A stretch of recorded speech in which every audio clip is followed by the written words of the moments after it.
I met a gypsy. The tracks get beat up.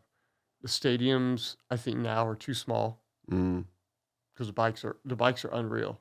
You know, me and Levi, we were sitting last night. We were talking, and we started talking about like the early '90s on racing 125s and Supercross. Yeah. And I was telling him, I'm like, you know, back then, if you could jump the triple, Yeah, you had a huge advantage. you were minimum top 5. If you did the triple every lap, you're probably on the podium.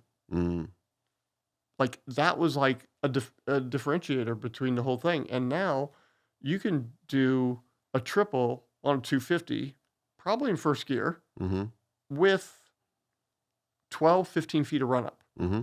Bro, that shit ain't happening back then. Like you had to be dead nuts perfect. I was telling him a story. So you've had MC in here, right? Yeah.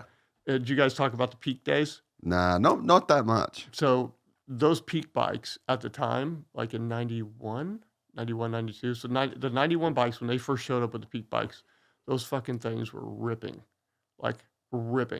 And so all their guys could jump the triples, like no problem, hit the back brake, downside, the whole deal, like sick. Yep.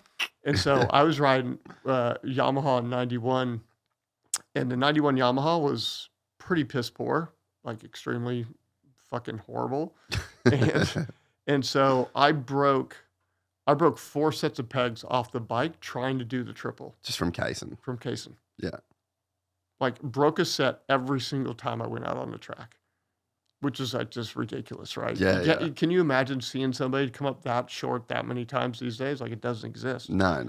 But like you had to carry so much momentum, so you weren't getting, it was a momentum play versus now it's just, yeah. And so you get that weird rut on the faces of everything now. Yeah. Triples, like 3.53s or whatever it is. You're getting just these huge, and if you walk the track, like, it's like, it's insane what it looks like now. Yeah. I would struggle to roll around a Supercross track.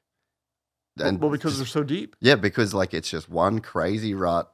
Like what those guys are doing and can do now, that's phenomenal to start with, right? But like just because you can do it, should you make them do it? Yeah.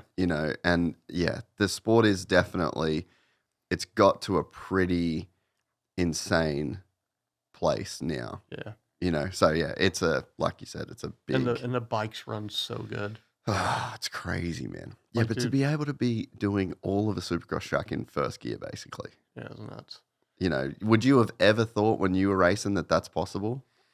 I mean, maybe once the 4-stroke, maybe on the end on the 4-stroke, because I remember we had a couple situations where I could do stuff in first gear, which you'd never do on a 250. Yeah.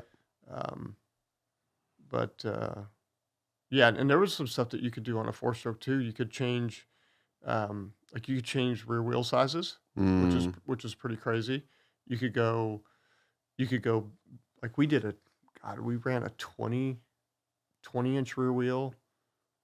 Oh yeah, we had all sorts of different, and Bridgestone at the time was like making full-blown works. Yeah, doing whatever they wanted for you. And we're making tires that are super wide, super narrow. Like it was crazy. That is crazy. Yeah. I'm glad the sport like kind of went away from that in a way, because we don't have the MotoGP effect where the top 6 bikes are from one manufacturer and they just smoke everybody. Dude, and they're just so good.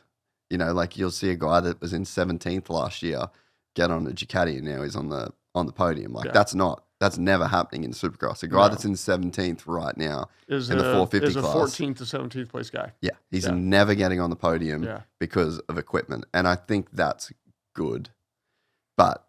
And the cost of racing, is coming down as a result of that. Like to run a team, like a HEP can be super competitive. Right. Like they've won. On a 30-year-old bike? yeah, exactly. So I'm glad that we don't have that. But yeah, I mean, I wish we had that starting device. Which one? On MotoGP. Oh, like where it drops down. That'd be sick. I'm kind of the opinion that we should regulate whole shot devices. I think so too, but it'd be fun to try it.